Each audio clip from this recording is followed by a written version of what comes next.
কি বলছে নত্বা সরস্বতী লঘু দেবীং সিদ্ধান্ত শুদ্ধাং কৌমুদী। গণ্যম লঘু কারম্যহম। সিদ্ধান্ত কৌমুদী। হ্যাঁ, এটা প্রথম লাইন বলে লঘু দিয়েছে সিদ্ধান্ত কৌমুদী। যে নত্বা সরস্বতীং দেবীং শুদ্ধাং গণ্যম কারম্যহম পাণিনীয় প্রবেশায় লঘু সিদ্ধান্ত কৌমুদী। তাই তো? তাহলে হয়ে গেল लघु सिद्धांत कौमुदी। पाणिनीय प्रवेशाय लघु सिद्धांत कौमुदी। ये कथन किसका है? भरद्वाज। किसका है? भरद्वाज। भरद्वाज। भरद्वाज। भरद्वाज ने लघु सिद्धांत कौमुदी के मंगलाचरण में किस देवता की स्तुति की है? सरस्वती की। सरस्वती। सरस्वती। একদম सरस्वती। তাই তো? নত্বা सरस्वती देवी মানে সরস্বতী দেবীকে নমস্কার করে। কেমন সরস্বতী দেবী? শুদ্ধাম গুণ্যম মানে কি? শুদ্ধ শুদ্ধ স্বরূপা, শুদ্ধ গুণযুক্ত। হ্যাঁ, গুণযুক্তা এমন সরস্বতী দেবীকে নমস্কার করে পাণিনীয় গ্রন্থে প্রবেশের জন্য কি করছে? লঘু সিদ্ধান্ত কৌमुदी रचना করছেন। যাই হোক, मंगलाचरण कितने प्रकार के होता है, कितने प्रकार का होता है? 3 बताओ। प्रकार। तीन। 3 प्रकार। बताओ। नमस्कारात्मक, आशीर्वादात्मक, वस्तु निर्देशात्मक। आदेश आशीर्वाद। हाँ, नमस्कारात्मक, वस्तु निर्देशात्मक, आशीर्वादात्मक। लघु उपयुक्त दोनों হবে না তো? ना ना, তো তিনটেই তো হবে। लघु सिद्धांत कौमुदी किस प्रकार का मंगलाचरण किया गया है? ও আচ্ছা আচ্ছা আচ্ছা। নমস্কারাত্মক। ঠিক আছে। এ নমস্কারাত্মক। নমস্কারাত্মক। নমস্কারাত্মক মানে কি? যেখানে নমস্কার করে তো শুরু করছে। এখানেই আমরা জানি নত্বা, প্রথমেই বলছে নত্বা নমস্কার করে, নাকি? তাহলে প্রথমে তাহলে এটা নমস্কারাত্মক মঙ্গলাচরণ। চলো। সূত্র সংখ্যা আচ্ছা আচ্ছা 14টা। 14টা। ব্যাস, ঠিক আছে। सूत्र की संख्या 14। হ্যাঁ, তারপর अनादि प्रत्याहार की सिद्धि के लिए पाणिनीय व्याकरण में कितनी सूत्र का प्रयोग हुआ है? बताओ। 4000 सर। लगभग 4000। लगभग 4000। বাকিরা বলো। সবারই কি 4000? হ্যাঁ স্যার 4000। বাকিরা? এটা বুঝতে পারিনি। अनादि प्रत्याहारों की सिद्धि ও के लिए আদি, আচ্ছা আচ্ছা আচ্ছা, হ্যাঁ হ্যাঁ হ্যাঁ, তার লগভগ 4000। लगभग আমি হচ্ছে 4000। কে বলো অন্য কি। বাকিরা বলো। তোমরা 0 পেয়েছো। अनादि प्रत्याहार की सिद्धि के लिए মানে কি? অনাদি প্রত্যাহার গঠনের জন্য পাণিনীয় ব্যাকরণে কতগুলো সূত্রের প্রয়োগ হয়েছে? আমরা অণ, অচ, ইক, ইণ, হল, ইয়ণ এই যে প্রত্যাহার গঠন হচ্ছে, এর জন্য কটা সূত্রের দরকার? 4000 সূত্রের দরকার? केवल 14टा। 14টা। তাহলে चतुर्दश प्रत्याहार सूत्र किससे प्राप्त हुए? बताओ।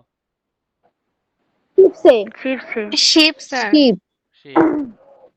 তারপর अयोण आदि सूत्र का मुख्य प्रयोजन है? अयन आदि सूत्र का मुख्य प्रत्याहार।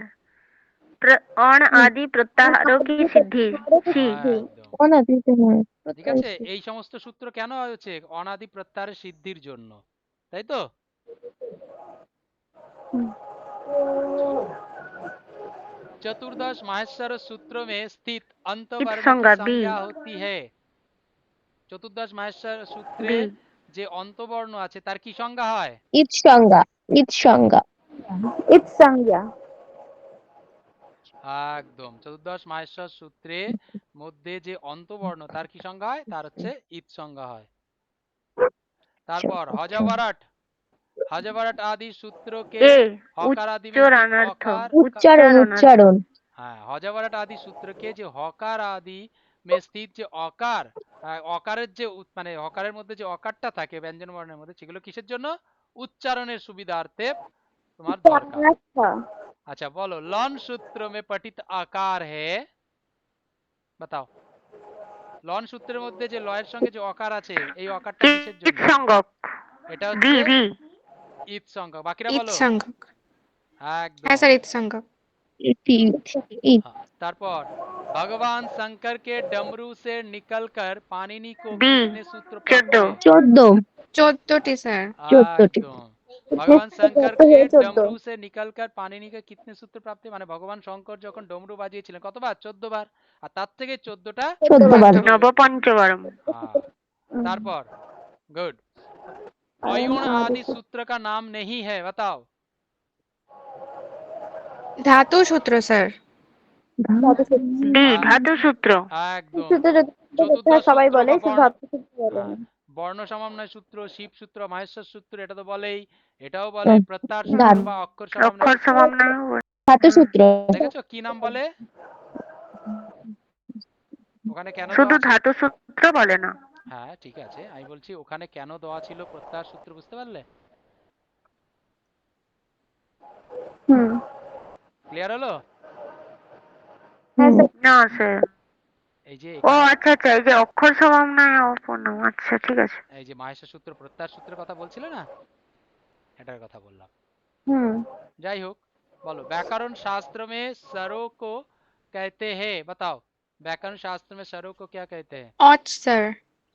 औच। স্বরবর্ণ অচ অচ। আচ্ছা। হ্যাঁ কি বলছিলে? হ্যাঁ স্বরবর্ণকে অচ বলে। अच्छा, व्याकरण शास्त्र में व्यंजन वर्ण को क्या कहते हैं? हल। হল। सी। अच्छा, হল হল। স্যার। हल अक्षर की इत संज्ञा किस सूत्र से होती है? উপদেশে না, না, হলন্তম। উপদেশে হবে স্বরবর্ণ হলন্ত্যম। হলন্তম। हलंत्यम। এটা হলন্তম হবে। एकदम। हलंतम सूत्र किन वर्णों की संज्ञा करता है? कि हलंतम सूत्र, सॉरी, हलंतम सूत्र किन वर्णों की इत संज्ञा करता है, बताओ। অন্তিম হল বর্ণ অন্তিম হল বর্ণ কি? हन वर्ण की মানে অন্তিম যে হল অর্থাৎ ব্যঞ্জন বর্ণ তার ইত সংজ্ঞা করে। पाणिनि তার कात्यायन ইত और সংজ্ঞা করে। पतंजलि के प्रथम उच्चारण को क्या कहते हैं? বি আদেশ। আদেশ। आदेश। पाणिनि कात्यायन और पतंजलिর প্রথম উচ্চারণকে আদেশ বলে উপদেশ।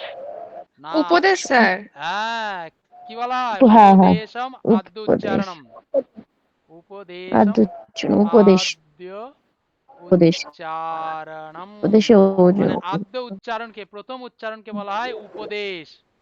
উপদেশা আদ্য উচ্চারণ। উপদেশ ঠিক আছে, আদ্য উচ্চারণ। क्लियर? चलो, उपदेश के হ্যাঁ স্যার। अंतर्गत आते हैं, उपदेश के अंतर्गत आते हैं স্যার সবকটাই। उपदेश भू। স্যার পড়তে দিন একটু। হ্যাঁ বলো। আচ্ছা, সঙ্গীতা বলছো সবকটাই, বাকিরা বলো। ওরা কি বলো পাঠে বলে এখানে হ্যাঁ স্যার সবই। সবই তো আছে। এই না জানি। একদম সমস্ত, উপদেশ বলতে সমস্ত, এখানে যা যা আছে সমস্ত কি বুঝতে পারি, তাই তো? যাই হোক, ঠিক আছে, আজকে 20টা অবধি থাক, পরের দিন আবার পরে আলোচনা করব। এখন আমরা সংজ্ঞা প্রকরণ